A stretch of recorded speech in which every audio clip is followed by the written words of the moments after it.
Guys எல்லார் வீட்ல வந்து பார்த்தோம்னா அடுப்பு சிலிண்டர் சாப்பாடு இதெல்லாம் இருக்குதோ இல்லையோ ஆனா டிவி அப்படிங்கிறது எல்லார் வீட்லயும் வந்து பார்த்தோம்னா இருக்கும்.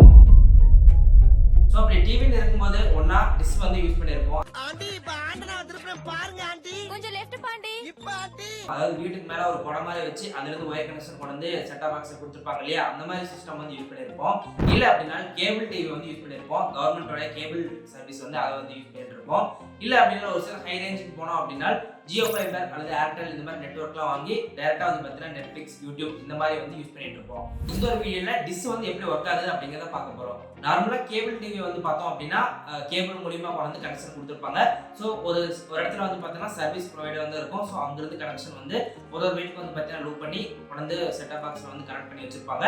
ஸோ அதுல வந்து பார்த்தோன்னா நமக்கு வந்து ரன் ஆயிடும். ஆனால் எந்த ஒரு ஒயருமே இல்லாம டைரக்டா வந்து வீட்டு மேல ஒரு குடம் மாதிரி வச்சு அதுல இருந்து ஒயர் கனெக்ஷன் கொண்டு செட்டப் பாக்ஸ்ல கொடுத்தா டிவி வந்து எப்படி ஓடுது அப்படிங்கறத தான் பார்க்க போறோம். டிவில என்ன ப்ராப்ளம் வருது? இந்த கேபிள் கார்ட கனெக்ஷன் சரியா கொடுக்கல.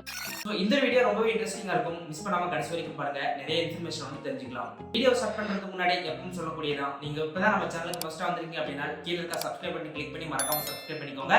மறக்காம இந்த வீடியோக்கு லைக் பண்ணிட்டு உங்களோட ஃப்ரெண்ட்ஸ்க்கும் இந்த வீடியோவை ஷேர் பண்ணுங்க.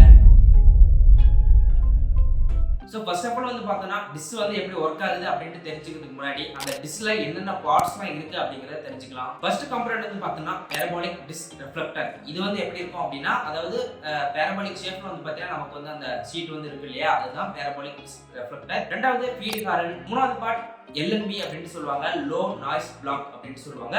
நாலாவது வந்து ப்ரோப் கொடுத்துருப்பாங்க, வேவ் கைட். இந்த மாதிரி சில பார்ட்ஸ்லாம் வந்து பார்த்தீங்கன்னா அந்த டிஷ்ல வந்து இன்க்ளூடிங்கா இருக்கும். இந்த பார்ட்ஸ்ல முக்கியமா இருக்கக்கூடியது ரெண்டு பார்ட்ஸ் தாங்க. அதாவது பேரபாலிக் டிஷ் ரெஃப்ளெக்டர், அதுக்கப்புறம் LNB அப்படின்னு சொல்லுவாங்க. இதுதான் வந்து பார்த்தீங்கன்னா நமக்கு சிக்னலை வந்து எடுத்து டிவி வந்து பார்த்தீங்கன்னா ரன் பண்ண வைக்குது. இவ்வளவுதாங்க டிஷ்ல இருக்கக்கூடிய பார்ட்ஸ். ஓகேங்க, இப்போ வந்து பார்த்தீங்கன்னா டிஷ் எப்படி ஒர்க் ஆகுது அப்படிங்கிறத பார்க்கலாம்.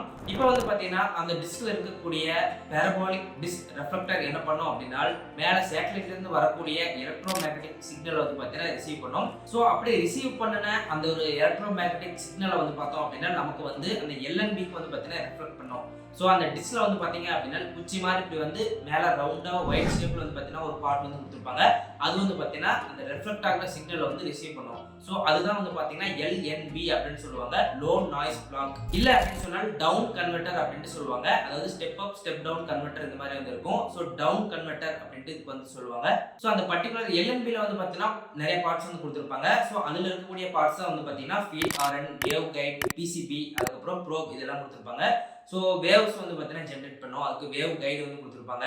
PCB அப்படிங்கிறது வந்து பார்த்தீங்கன்னா சிக்னலை வந்து ப்ராசஸ் பண்ணும். ஸோ அதுக்காக PCB வந்து ஃபிக்ஸ் பண்ணி வச்சிருப்பாங்க. ப்ரோப் வந்து பார்த்தீங்கன்னா கனெக்ட் பண்ணி விட்டுருப்பாங்க. அதுக்கப்புறம் ஃபீட் ஹாரன் அப்படிங்கிற பார்ட்ஸ் இருக்கும். ஸோ அப்படி ரெஃப்ளெக்ட் ஆகிருக்கக்கூடிய சிக்னல் வந்து LNB வந்து ரிசீவ் பண்ணும். LNBல இருந்து வந்து பார்த்தீங்கன்னா அதில் வந்து ப்ரோப் கொடுத்துருப்பாங்க. அந்த ப்ரோப்ல வந்து சிக்னல் வந்து பாஸ் ஆகும். அந்த ப்ரோப்ல நமக்கு வந்து அந்த வோல்டேஜ் வந்து பார்த்தீங்கன்னா இன்டியூஸ் ஆகும். அதுக்கப்புறம் என்னென்ன காம்பனன்ட்ஸ் போகும் அப்படின்னா, அதாவது feed horn and wave guide அப்படிங்கிற பார்ட் வந்து போகும். ஸோ வோல்டேஜ் வந்து பார்த்தீங்கன்னா ப்ரோப்ல வந்து இன்டியூஸ் ஆகிடும். ஸோ ப்ரோப் பொறுத்த வரைக்கும் வந்து பார்த்தீங்கன்னா ரெண்டு விதமாக கொடுத்துருப்பாங்க. அதாவது வெர்டிகலி போலரைஸ்டு வேவ்ஸ், அதுக்கப்புறம் ஹரிசாண்டலி போலரைஸ்டு வேவ்ஸ் அப்படின்னு சொல்லிட்டு இந்த மாதிரி வெர்டிகல் அண்ட் ஹரிசாண்டல் வந்து பார்த்தீங்கன்னா ஒரு ப்ரோப் வந்து கொடுத்துருப்பாங்க. ஸோ அதன் வழியாக வந்து பார்த்தீங்கன்னா சிக்னல் வந்து டபுளாக வந்து பார்த்தீங்கன்னா போகும். ஸோ வேவ்ஸ் வந்து பார்த்தீங்கன்னா வரும்போது அந்த ப்ரோப் வழியாக வெர்டிகல் அண்ட் ஹரிசாண்டல் வந்து பார்த்தீங்கன்னா ரெண்டு வேவாக வந்து பார்த்தீங்கன்னா மாறிடும். ஸோ அந்த ரெண்டு வேவ் மாறினதுக்கு அப்புறம் தான் வந்து பார்த்தீங்கன்னா நமக்கு வோல்டேஜ் வந்து பார்த்தீங்கன்னா இன்டியூஸ் ஆகும். ஸோ இன்டியூஸ் ஆகிருக்கக்கூடிய வோல்டேஜ் வந்து பார்த்தீங்க அப்படின்னா PCB வந்து பார்த்தீங்கன்னா வச்சிருப்பாங்க. ஸோ அந்த PCBக்கு வந்து பார்த்தீங்கன்னா அந்த வோல்டேஜ் வந்து கடத்தப்படும். அந்த PCB என்ன பண்ணும் அப்படின்னு பார்த்தீங்கன்னா சிக்னல் ப்ராசஸிங் பண்ணும். ஸோ சிக்னல் ப்ராசஸிங் என்னென்ன பண்ணும்னா, லைக் அந்த வந்திருக்கக்கூடிய சிக்னல் வந்து பார்த்தீங்கன்னா ஃபில்டர் பண்ணும். ஹை ஃப்ரீக்வன்சில இருந்து லோ ஃப்ரீக்வன்சி வந்து பார்த்தீங்கன்னா கன்வெர்ட் பண்ணும். ஸோ அப்பதான் நமக்கு பிக்சர் குவாலிட்டி வந்து பார்த்தீங்கன்னா நல்லா கிடைக்கும். அதுக்கப்புறம் நமக்கு வந்து ஆம்பிளிஃபிகேஷன் வந்து பார்த்தீங்கன்னா நடக்கும். ஸோ இந்த மாதிரி விஷயங்கள்லாம் வந்து பார்த்தீங்கன்னா PCBல வந்து நடக்கும். ஸோ வரக்கூடிய ஃப்ரீக்வன்சி வந்து பார்த்தீங்க அப்படின்னா 10.7 GHz இருந்து 11.7 GHz வரைக்கும் வந்து பார்த்தீங்கன்னா வரும். ஸோ அதை வந்து கன்வெர்ட் பண்ணும்போது நமக்கு 0.95 to 1.95 GHz வரைக்கும் வந்து பார்த்தீங்கன்னா அது ஃப்ரீக்வன்சி வந்து டவுன் பண்ணி நமக்கு வந்து பார்த்தீங்கன்னா சிக்னல் ப்ராசஸிங் பண்ணி டிவியில் வந்து பார்த்தீங்கன்னா நமக்கு பிக்சர் வந்து வருது. ஸோ இந்த சிக்னல் ப்ராசஸிங் எல்லாம் முடிஞ்சதுக்கப்புறம் வந்து பார்த்தோம்னா நமக்கு அந்த எலக்ட்ரோமேக்னெட்டிக் சிக்னல் வந்து பார்த்தோம் அப்படின்னா நமக்கு செட்டா பாக்ஸ் வந்து பார்த்தீங்கன்னா போகும். கோ ஆக்சியல் கேபிள் வழியாக வந்து பார்த்தோம்னா செட்டா பாக்ஸ் வந்து அந்த சிக்னல் வந்து பார்த்தீங்கன்னா ரிசீவ் பண்ணும்.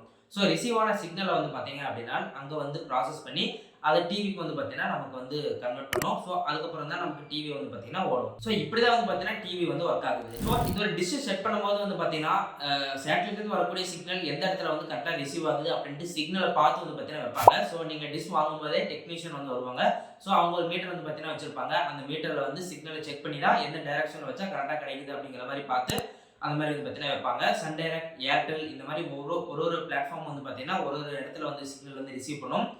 அந்த மாதிரி வந்து பார்த்தீங்கன்னா அதுக்கேற்ப சிக்னல் செக் பண்ணியும் நமக்கு வந்து வைப்பாங்க. ஓகேங்க, இந்த ஒரு வீடியோ வந்து பார்த்தீங்க அப்படின்னா ஜஸ்ட் டிவி மட்டும் பார்க்காம நம்ம அந்த டிஷ் வந்து எப்படி ஒர்க் ஆகுது அப்படிங்கிறத தெரிஞ்சுக்கிட்டோம். கேபிள் டிவி பொறுத்த வரைக்கும் ஒரு இடத்துல இருந்து இன்னொரு இடத்துக்கு கேபிள் வழியாக கொண்டு வந்து நமக்கு லைவாக வந்து பார்த்தீங்கன்னா டெலிகாஸ்ட் ஆகும். பட் டிஷ் வந்து பார்த்தீங்கன்னா எப்படி ஒர்க் ஆகுது அப்படின்ட்டு நிறைய பேருக்கு இது வரைக்கும் தெரியாமல் இருந்திருக்கலாம். ஸோ தெரிஞ்சிருந்தது அப்படின்னா நோ ப்ராப்ளம். தெரியாதவங்களுக்கு இந்த ஒரு வீடியோ வந்து பார்த்தீங்கன்னா ரொம்பவே யூஸ்ஃபுல்லாக இருக்கும். ஓகே கைஸ், இந்த வீடியோ உங்களுக்கு கண்டிப்பாக பிடிச்சிருக்கும், புரிஞ்சிருக்கும் அப்படின்னு நினைக்கிறேன். இந்த மாதிரி நிறைய வீடியோஸ் நீங்கள் பார்க்கணும்னா நம்ம சேனலுக்கு சப்ஸ்கிரைப் பண்ணுங்க. இந்த வீடியோவை உங்களுடைய ஃப்ரெண்ட்ஸ்க்கும் ஷேர் பண்ணுங்க. மீண்டும் இது போன்ற ஒரு சூப்பரான வீடியோ சந்திக்கலாம். நன்றி.